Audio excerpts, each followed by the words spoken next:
We are back in the studio, just Jennifer and we are talking today about summertime hatching. I'm a huge fan of hatching in the wintertime because it's easier to regulate your humidity and stuff. And also because I don't like to get hot. And going out in the barn in the summertime's hot. So there's that. And I just hatch year round. That has become a thing. I would take a break every couple of months. I would cut my incubator off and pressure wash it, disinfect it so I could say I could. This was on the hatching time unit. I had the big fan that's in the back of the CT series, like stupid expensive when they go out. I hadn't heard one yet. Okay, so you probably blow yours out a little more often than I did the first time. Of all the incubators I have, I've blown them out one time.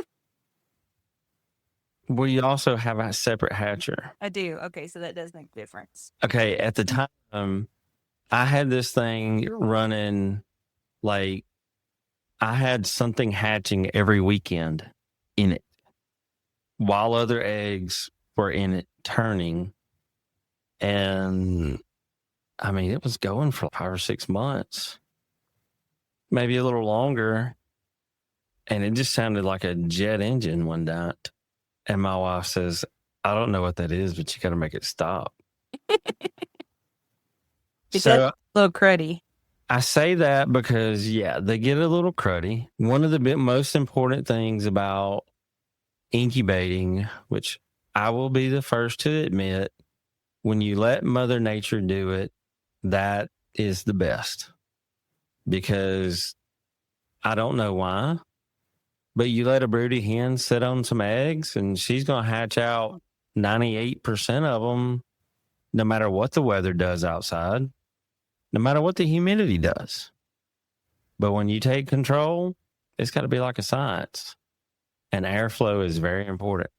You got to blow those fans out every now and then or get a separate hatcher. So I think I've had my separate hatcher 2 years now, maybe a year. I don't know. I think it's 2 years.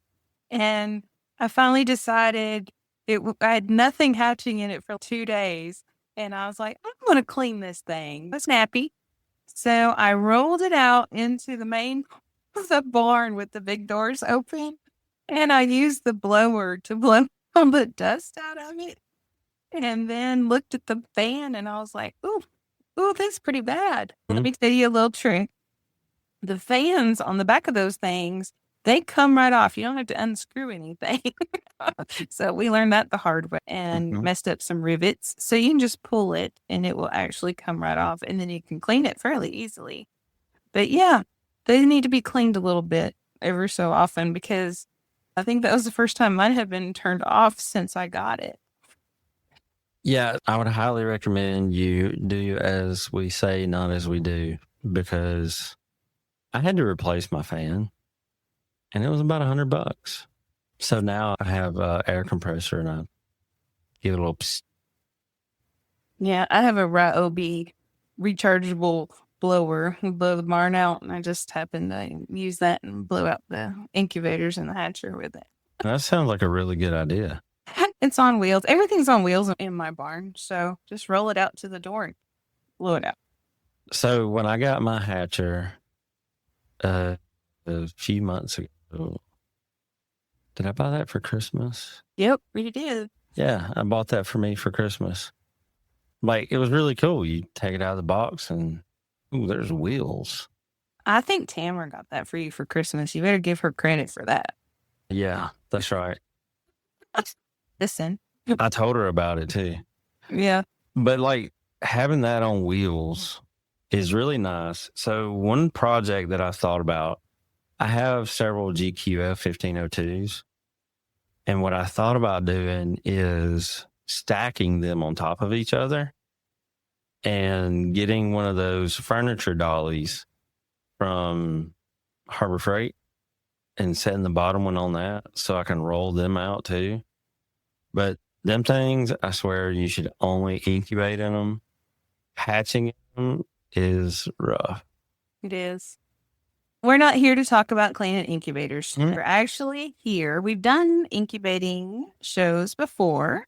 If you're new to incubating and need to better understand it, there's a beginner one, and then we did a one later that was a little bit more advanced.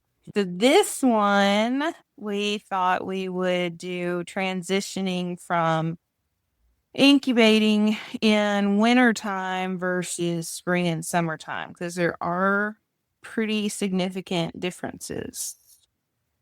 Humidity, Big time on the humidity. especially anywhere in the southern spot parts of the U.S. or I would think it would be anywhere yeah, because anywhere you're going to turn your heat on, you're going to be sucking the moisture out of your air yeah, that's true. because But most people have their incubators in the house. like when I go up to my dad's in Missouri, even in the summertime, it's not really that humid. Really? Yeah. We're going to get hate mail from all the people in Missouri. It'd be my luck this year. They'll have record high humidity. I don't know. But my dad, that was one of his favorite things about being up there is the lack of humidity because he has COPD or something like that. And this good old 80+% 6 months out of the year humidity in Alabama is a killer for him. I'm looking outside right now. It's 100%. Yeah, my phone went off earlier and it said lightning detected in your area. I was like, really? It's been raining and thundering for the last 20 minutes. You're on top of it today. Yep. Okay. So when you're incubating in the wintertime, you have your heat on and Yeah. that sucks the moisture out of your space because it's Yeah. out, right? So in the summertime, it's raining and the heat is cooking it in the atmosphere and just humidity is higher. I would say in majority of places, the humidity is going to be higher in the summertime. So we're going to exclude the people who live in desert climates. I would assume that would be different, but I'm not 100%. Oh, and we can exclude people who have spouses that fully support their addiction or that their addiction hasn't gotten out of control and they get to incubate in the spare bedroom.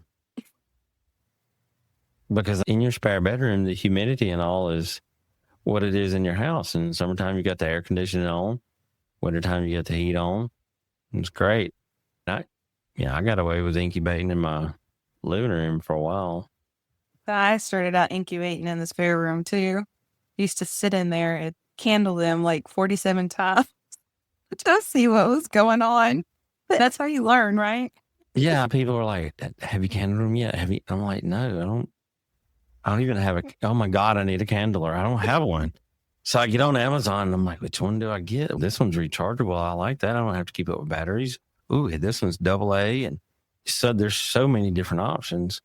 And I ordered one because I felt like I had to have a candler, and I didn't even know what I was looking at first. And I was like, "Okay, the thing glows. This one glows too." Whoa, wait, what the crap is this? Mm-hmm. There's like maybe this is what they look like when there's a chick in them. So I went to Google and started Googling stuff. And to me, candling eggs and what you see when you do it is really cool because like you see the veins, you see it forming, you can see it move. So it's like a sonogram, but it's like right there in your hands and you're not in a weird office with odd things going on. It's just neat. It is. I remember distinctly the day I decided not to candle anymore, though. See, me too, because it got really old and people were like, "Oh, you should do it. What is it?" And I'm looking and now people are like, "Have you candled them? How's it look? How's your hatch looking?" I don't know where my candler is. No, I have a really terrible story and I'm going to share it with you. So I was candling duck eggs, and the duck hen was sitting in the woods, and she was fine where she was, but she was sitting in the woods, and but she had way too many eggs, and so I needed to thin them down a little bit. And so I was candling them, but it wasn't really dark outside. And I threw one. David was standing there, and I threw one out that I thought was a quitter, and it wasn't. It landed on a rock. There was a baby duck inside, and then it was gasping, and David's mad, and it became a whole thing. So I just, okay, I don't need a candle anymore. So I don't. We'll be right back. Looking to rock some seriously comfy gear? If you love chickens and you're all about that fun style, then Chicken Box has got the perfect t-shirts for you. From quirky designs to classic looks, their shirts are as comfy as us chicken tenders deserve. They even have a subscription service so your coop doesn't get bored. Head over to PoultryNerdsPodcast.com and click on Chicken Box to get your comfy shirts and support the podcast. Yeah, like if I get an order for balut, then I will find my candler or just find a flashlight, and I'll run it up under them and take the ones and toss it in the trash that are no good, and I'll handle them real quick because people order those. They don't want that surprise of not something being in there because it smells worse than what is supposed to be in there. I don't even want to go there. Okay, we're so off topic. Get back to our outline here. Okay, so in the summertime when you're candling, or when you're not candling because you don't have time, I would recommend you not doing it because the more if you have a dome style, the more you open it, the more you let humidity in or out. And when you take control of what Mother Nature can do easily, you got to be scientific and keep it steady. And some people, they'll say, oh, you got to have 55%. You got to have 70%. Any of those answers can be right. But what's most important is that you have steady humidity and steady temperature. And not too. Yeah, because I have a friend of mine up in Canada, and we were trying to troubleshoot some issues that he was having.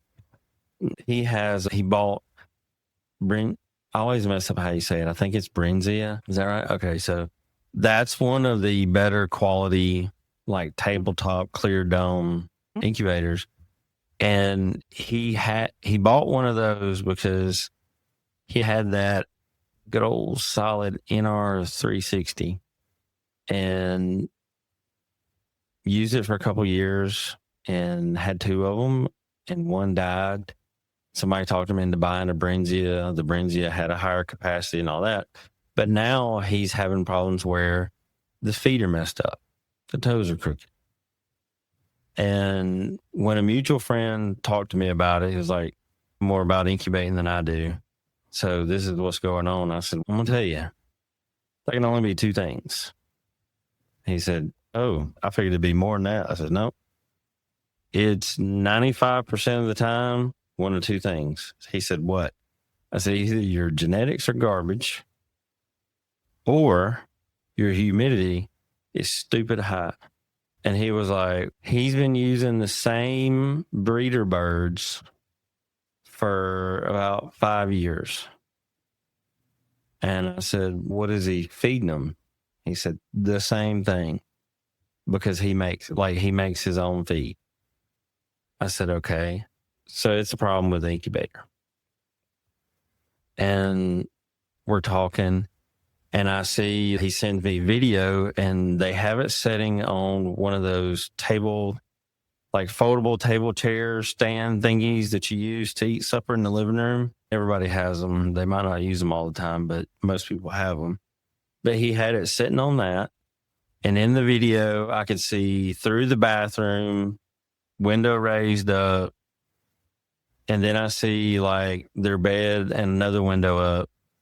And I'm like, okay, we got a couple issues here. He has a thermometer, hygrometer combo.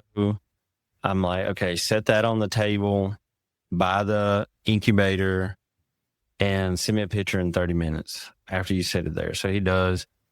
And it's really weird because they use Celsius for temperature, but I guess humidity is the same percentage all around the world. So he sends me this picture and I'm like, 27, what? That's freaking cold. Why they got the windows up? And then I see the sea and I'm like, oh, that's only like 72, 3. Okay, that's not bad. Humidity, that's not bad. And so I asked him about the unit.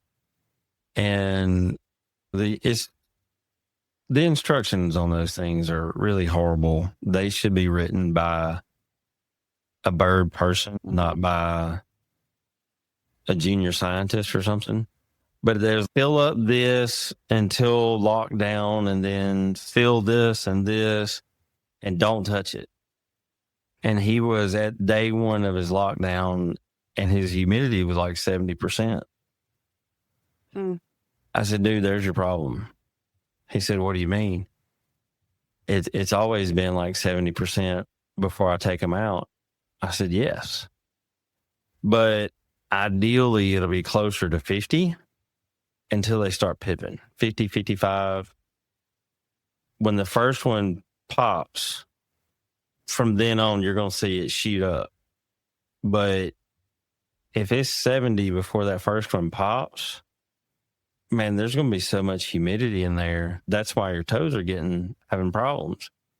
And he was like, okay, I have 3 more days. How do I fix this? It's him being from Canada. He wasn't as familiar with Southern engineering, as I call it. And I said, do you have any straws?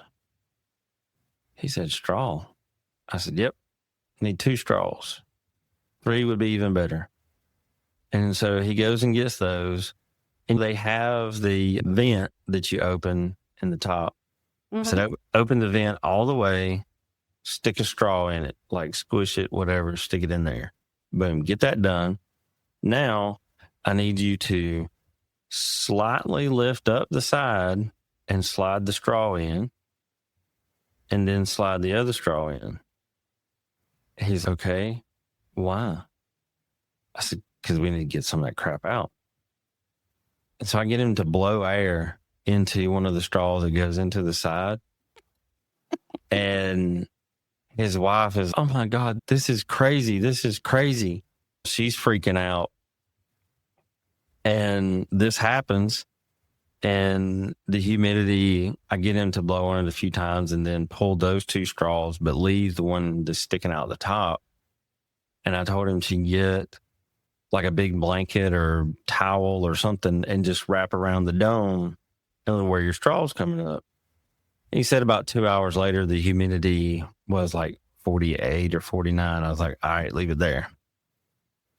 And call me in a few days and let me know how your hatch is. I got a picture this morning of a crap load of chicks in his incubator. And from what I could tell, none of them have crooked toes. If that's one of your issues that you have in the summertime because you live in an area where it's awkwardly humid. So let me just explain how the anatomy of the egg works a little bit. So if you imagine an egg straight out of the chicken, you've got the yolk and you've got the white. It's very liquidy, very wet. So as the chick grows, that moisture has to leave the egg in order to end up with a dry, fluffy chick 21 days later. Or gotta go somewhere. 17 or 28 days, whatever it is you're incubating. The eggshell itself is porous, and the humidity needs to account for letting the moisture out, not too quickly, just right, so that the progression of the chick growing and the moisture loss coincide to end up with a healthy, dry, fluffy chick. Now, I personally incubate at 40% humidity I don't care what it is, button quail to turkeys. It's 40% humidity. And Look, changing that incubator, like when you change, you gotta, which button is it? Do I hold down? Okay, not that one. Oh no, crap, I'm in French now. Oh, here it is. Now it's flashing, and then you gotta change it. Yeah, bump that. I'm the same way. 40%. My incubators, they're on 40. My hatcher, it don't move. Boom. That's it. What's your hatcher set at? 60. Mine too. Mine set at 60. Now, assuming not everybody has a hatch and time incubator, which we are not at this point advocating for hatch and time incubators. This just happens to be what we have. Hey, I'm gonna tell you right now, I have hatching time. I have more GQFs than I have hatching times. If you have tabletops, it doesn't matter what you have, but you need to keep it somewhat consistent. And in the summertime, where the humidity is higher in the general atmosphere, it's very likely that you do not have to add any water. So always start your incubator dry and see what the humidity is. You may come in at anywhere between 35 and 45 without adding any water. And if so, then just leave it. Don't add any water. That's called dry hatching because you didn't add water. It's just dry. I don't know why it's called hatching. That's stupid. It should be dry incubating, but it's called dry hatching when you don't. But it's like parking on a driveway and driving on a parkway. It makes no sense. Okay. But then when you get to the lockdown portion, the last 3 days, take the turner out, you do need to bump it. Now, if you are running dry and you're stable between 35 and 40, somewhere in there, at lockdown, all I used to do when I started, when I had tabletops, was there was no science behind it. I put a splash of water in the bottom of the incubator and I closed it. That was it.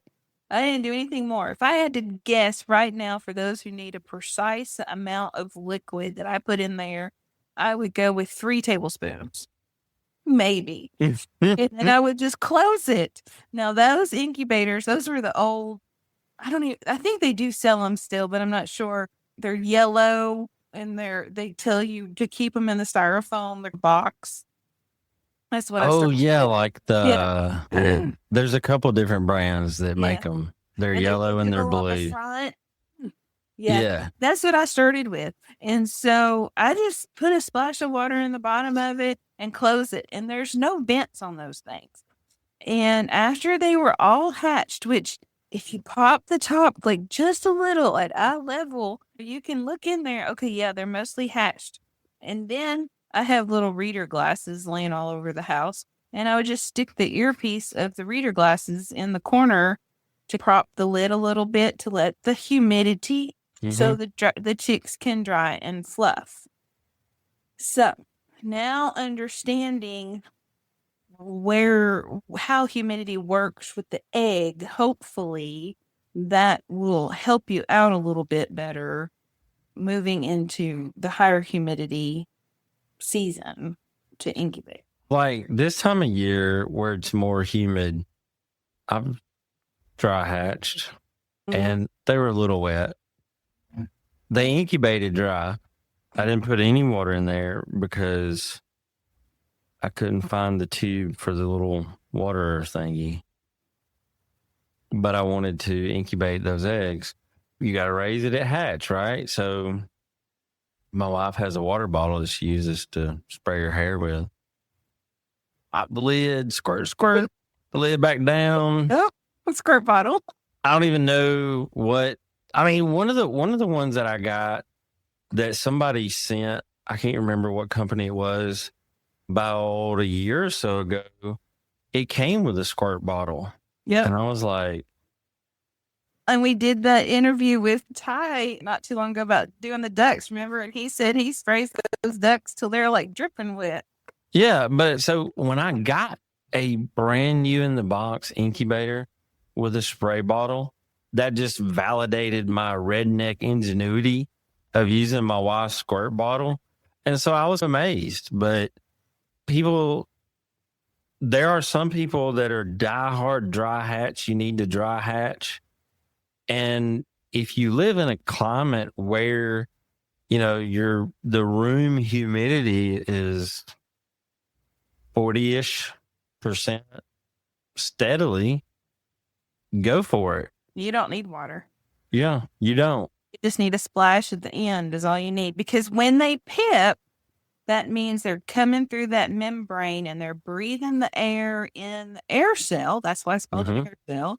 And they're fixing to come out of the shell. And that's when your humidity will spike. And that's what you want. That's what you want.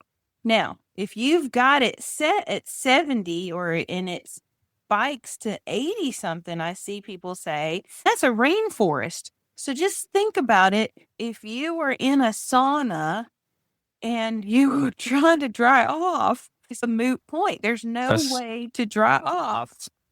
I've never heard it explained that way, but that's about the most accurate way. Because if you get in a sauna, it's going to be in the high 80s to 90s on the humidity. And yeah, that's what you're doing. It's trying to dry off in the rain, basically, but you can't do it. So it's too high. And the other problem here is, remember I was saying that the humidity needs to leave, the moisture needs to leave the egg, right? So you've got to have that humidity in the atmosphere just slightly lower so that everything wants to balance, right? Yeah. So the moisture wants to leave the egg to go out into the atmosphere so it'll balance. Well, if you've got it too high, then all that moisture is being trapped in the egg. And what happens when you're in a closed off space full of water? You drown. I was going to say, you don't go anywhere for long. Yeah, you drown. So that is why you want the humidity, you want things to balance. Balance is key here. Yeah. You don't want the humidity spiking at 75, 85, 95. You don't want it raining in your incubator. Open those vents, get that out of there. You want to start around 60 and kind of let it spike up to about 70. And then you want to start opening some vents and start negotiating with it, but not too quick, because if it comes down too far, then it's going to mess up the balance even more for those who haven't hatched yet, which people refer to as shrink wrapping. Yeah. That's like when I think a tornado comes through and it sucks all the air out of the room. Yeah. Same concept. You're wanting to balance is the key thing here. Now, I explained to a customer the other day, he didn't understand why he couldn't open the incubator repeatedly to pull the chicks out as they were drying. And I explained it to him like this. When a storm front comes through, the dog can tell, your eardrums can tell. Sometimes you will feel that cold smack hit you in the face as the front comes across you if you're outside. It's the same thing. You open that incubator, you've got I don't know, my house stays about 70. You open that incubator and that 70-degree air is hitting those eggs. It's like a storm front. And it's going to impact it's going to impact the temperature for sure, but it's definitely going to impact the humidity. So I explained to somebody pretty similar. I said, have you ever went outside when it snowed? And they were like, yeah. How did your face feel?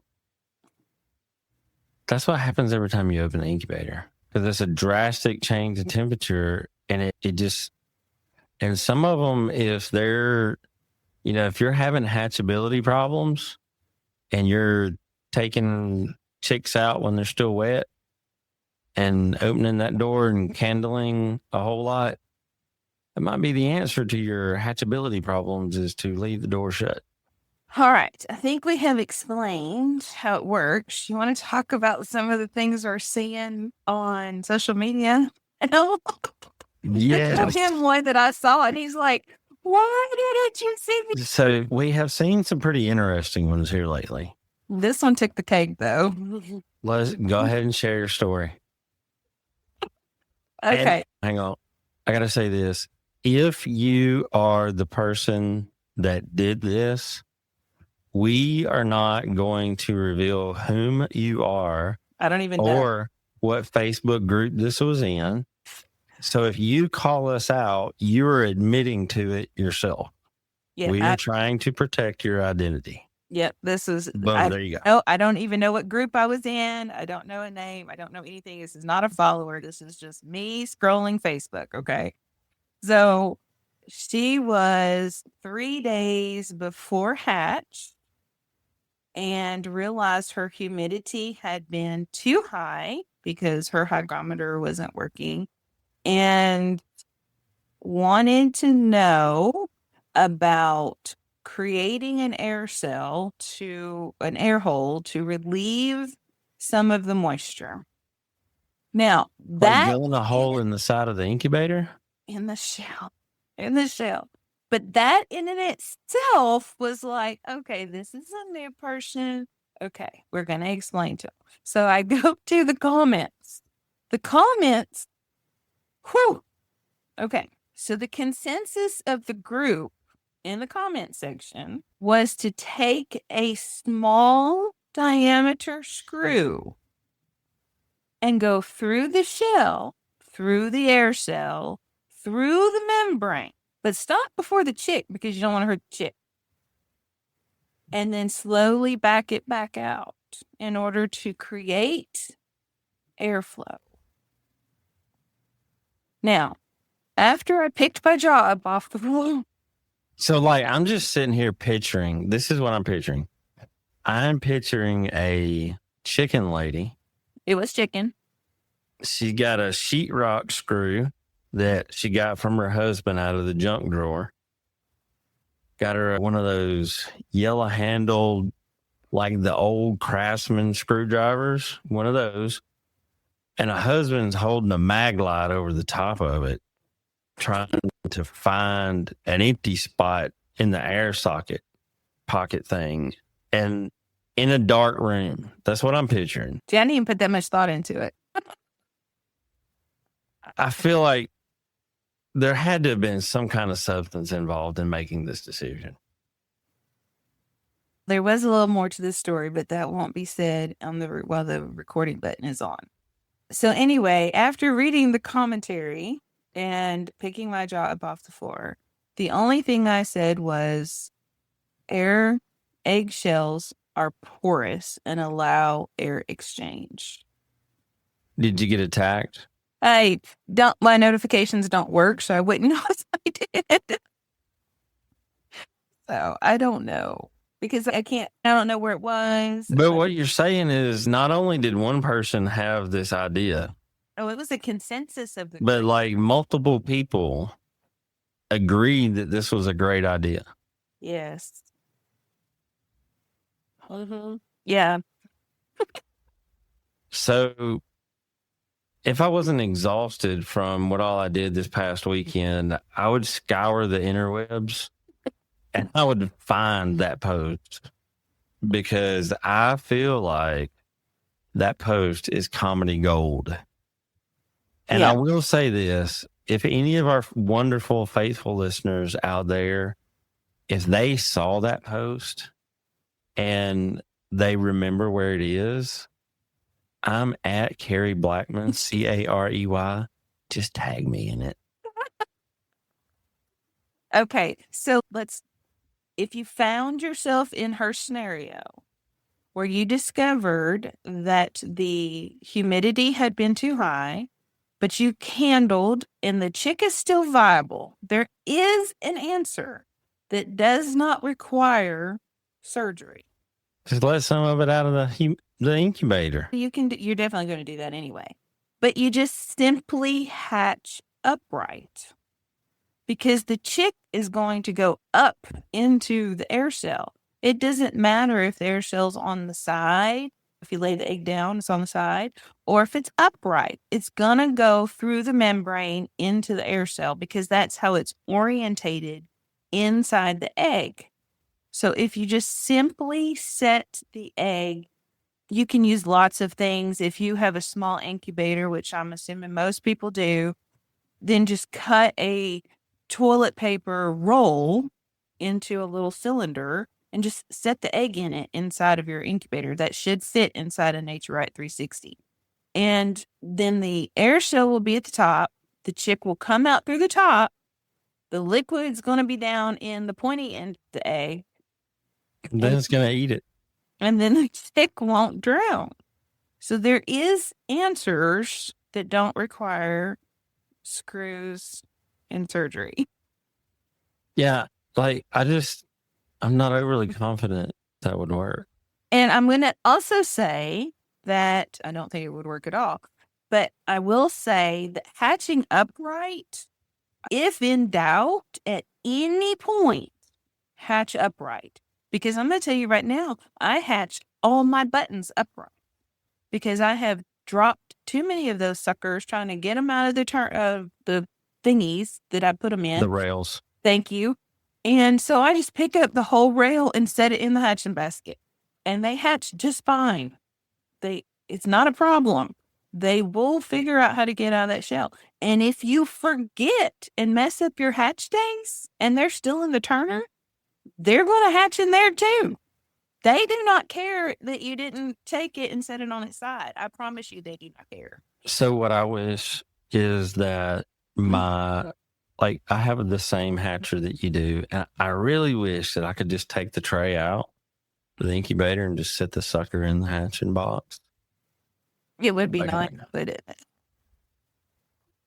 Oh, what else have we seen on 1,000 eggs over to the hatcher in 5 minutes?